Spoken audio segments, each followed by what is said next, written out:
sky blue, all types of water leakage, cellar, sump, joints, RCC roof, gaps, asbestos sheets, attached bathrooms, swimming pool walk. sky blue ہر قسم کے پانی کا leakage بچرنا.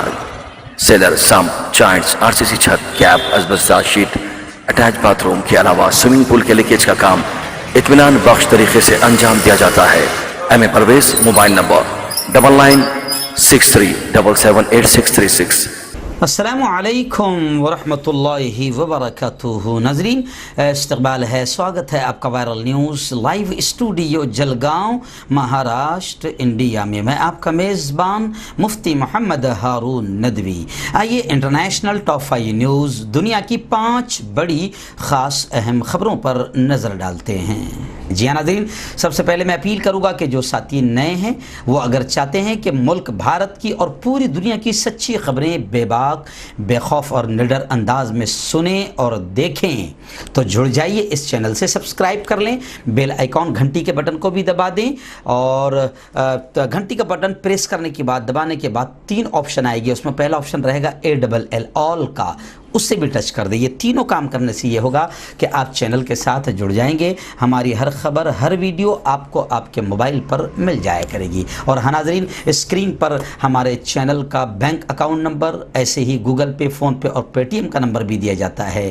آپ اس channel کی financial help, مالی مدد ضرور کریں اگر آپ چاہتے ہیں کہ ایسے بے باک چینل جو ظلم اور ظالموں کے خلاف بول رہے ہیں، حکومت کی نگاہوں میں نگاہیں ڈال کر بات کر رہے ہیں، اب آپ اگر چاہتے ہیں کہ ایسے چینل مضبوط ہو، ترقی کرے، باقی رہے، تو پلیز چینل چلانے کے لیے بڑا روپیہ پیسہ خرچ ہوتا ہے. آپ چینل کی فائنینشیل ہیلپ، مالی مدد، اللہ نے جو بھی آپ کو طاقت دی ہے، اپنی طاقت کے اعتبار سے چینل کی مالی مدد ضرور کریں. ناظرین، اس وقت بڑی خبر میری نگاہوں کے سامنے آ رہی ہے. فرانس، جی ہاں، فرانس میں جس طریقے سے ایک گستاخ رسول کا ایک اسٹوڈنٹ نے سر قلم کر دیا، اس کے بعد سے پھر ماحول بنا اور فرانس کے ملعون اور خبیث پریزیڈنٹ نے باقاعدہ گستاخ رسول کی طرف سے سپورٹ میں بیان دیا. اس کو لے کر پھر پوری دنیا فرانس کے خلاف ہو گئی. لیکن فرانس میں اس وقت مسلمانوں پر ظلم و تشدد کیا جا رہا ہے، ایسی خبریں آ رہی ہے. اور ابھی خبر آ رہی کہ فرانس کے 50 لاکھ مسلمان شدید وہاں پر دباؤ، تناؤ اور ڈر محسوس کر رہے ہیں، اور اب ملک چھوڑنے کی بات بھی ہونے لگی ہے. اور چاروں طرف فرانس میں مسلمانوں کے دل میں ایک خوف اور ڈر کا ماحول نظر آ رہا ہے. وہیں پر میں آپ کو بتا دوں کہ فرانس میں جو چرچ والا معاملہ آیا تھا، نیس، جس پہ حملہ کیا گیا تھا، اس میں حراست میں 3 مشتبہ افراد کو لیا گیا تھا. لیکن پولیس نے اب ان تینوں مشتبہ افراد کو، جن کو نیس حملے میں گرفتار کیا تھا، انہیں رہا کر دیا. فرانس کی پولیس نے پوچھ گچھ کے بعد ان تینوں مشتبہ افراد کو رہا کر دیا، جو نیس شہر کے ایک چرچ میں چاقو کے حملے میں ملوث ہونے کے شبہ میں گرفتار کیے گئے تھے. فرانس کے حکام نے اس حملے کو اسلام کے انتہا پسندانہ حملے سے تعبیر کیا تھا. اس حملے میں چرچ کے ایک گارڈ اور 2 خواتین سمیت 3 افراد ہلاک ہوئے تھے.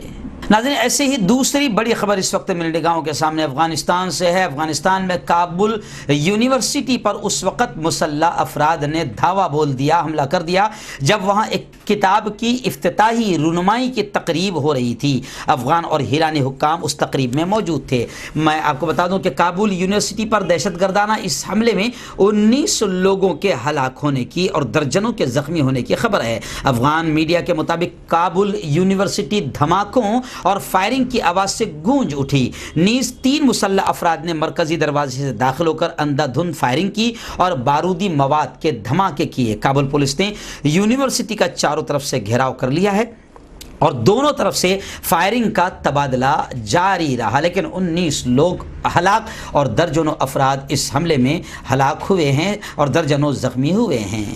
ناظرین، اس وقت ایک بڑی بری خبر ڈونلڈ ٹرمپ کے تعلق سے آ رہی ہے. جی ہاں، میں آپ کو لگاتار بتا رہا ہوں کہ امریکہ میں بھی صدارتی الیکشن ہے، صدارتی انتخابات، پریزیڈنٹ کے الیکشن ہے، اور ڈونلڈ ٹرمپ بوکھلائے ہوئے بھی ہے، کیونکہ ان کو بھی نظر آ رہا ہے ایک حد تک کہ ان کی ناکامی اور ان کی ہار شکست ان کو بھی نظر آ رہی ہے. لیکن اس وقت بڑی خبر یہ آئی ہے جو اور کنفرم کرتی ہے ٹرمپ کے ہار جانے کو.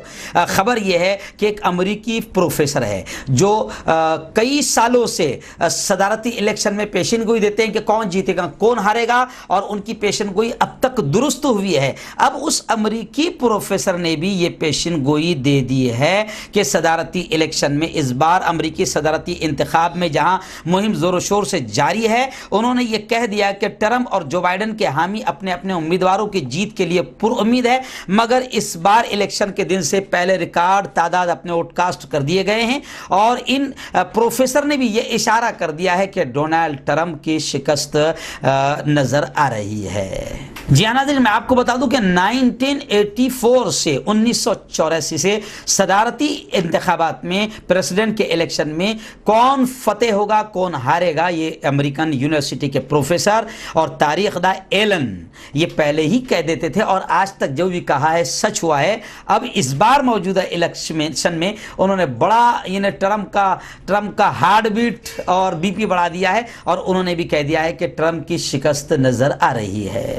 ناظرین, آپ نے سنا ہوگا کہ جسے اللہ رکھے اسے کون چکھے. جی ہاں, ایسے ہی واقعہ ترکی میں پیش آیا. ترکی کا زلزلہ ہم نے آپ کو بتایا, گزشتہ کل آپ کو بتایا تھا کہ تقریباً 51 لوگ اس زلزلے میں شہید ہوئے ہیں, درجنوں زخمی ہوئے ہیں, اور نقصان بھی کافی پہنچا ہے. لیکن وہاں سے بڑی خبر آ رہی ہے کہ جسے اللہ رکھے اسے کون چکھے.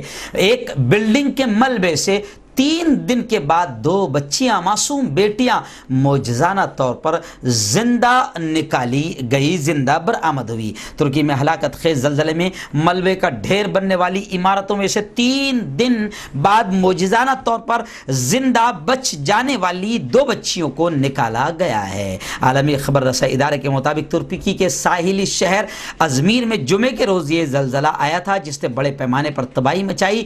کئی لوگوں کی جان بھی گئی, اور اب تو مرنے والوں کی تعداد میں نے گزشتہ کل آپ کو 51 بتایا تھا, اب وہ 81 یعنی 81 کے قریب پہنچ گئی ہے. امدادی کاموں کے درمیان گزشتہ روز زلزلے کے 48 گھنٹے بعد ایک 70 سالہ بزرگ کو زندہ نکالا گیا تھا, جبکہ گزشتہ کل تیسرے معجزانہ طور پر زندہ بچ جانے والی 2 بچیوں کو ملبے سے نکالا گیا ہے. ناظرین, کورونا کو لے کر کچھ بڑی خبریں اس وقت انٹرنیشنل لیول پر آئی ہے. جی ہاں, سب سے بڑی خبر تو یہ ہے کہ عالمی ادارے صحت WHO اس کے چیف سربراہ ٹیڈروس نے اب خود کو کوارنٹائن کر لیا. کورونا سے متاثر ہونے کا اندیشہ اور ڈر خوف ان کو بھی ہو گیا. جی ہاں, بتایا جا رہا ہے کہ انہوں نے ایک شخص سے ملاقات کی جس کا جو کورونا پازیٹیو تھا, ان کے ملاقات کرنے کے بعد میں اب انہوں نے خود کو کوارنٹائن کر لیا ہے. ایسے ہی دوسری بڑی خبر کورونا کو لے کر میرے نگاہوں کے سامنے یہ بھی آئی ہے کہ کورونا وائرس نے جرمنی میں دوبارہ ڈینجر انداز میں انٹری ماری ہے, اور اب دوبارہ جزوی لاک ڈاؤن کا جرمنی میں بھی آغاز کر دیا گیا ہے. اور اسی طریقے سے تیسری خبر یہ بھی ہے کہ کورونا انفیکشن کی وجہ سے اور کورونا کے پھیلاؤ کی وجہ سے آپ نے دیکھا ہوگا کہ اس سال حج بھی ادا نہیں کیا گیا, یعنی باہر کے لوگوں نے حج ادا نہیں کیا, عمرہ بھی بند کر دیا گیا تھا. لیکن اب خبریں آ رہی ہے کہ عمرہ کے لیے باقاعدہ ویزا شروع ہو گیا ہے. پہلے 2-3 مرحلوں میں وہیں کے مقامی لوگوں نے عمرہ کیا, اور اب گزشتہ کچھ دنوں سے باہر کے ملکوں کے لیے بھی ویزا شروع کر دیا گیا ہے. اور عمرہ کے لیے غیر ملکی زائرین یعنی جو دوسرے ملکوں کے ہیں وہ بھی اب وہاں پر مکۃ المکرمہ پہنچ رہے ہیں, اور کچھ قافلے وہاں پر باہر ملکوں کے پہنچ گئے ہیں. جی ہاں ناظرین, سعودی عرب نے کورونا کے تعلق سے عائد کردہ پابندیوں میں نرمی کے تیسرے مرحلے میں اندرون اور بیرون ملک سے تقریباً 20,000 اور 60,000 عازمین عمرہ کو حرمین شریفین میں داخل ہونے کی اجازت دی ہے.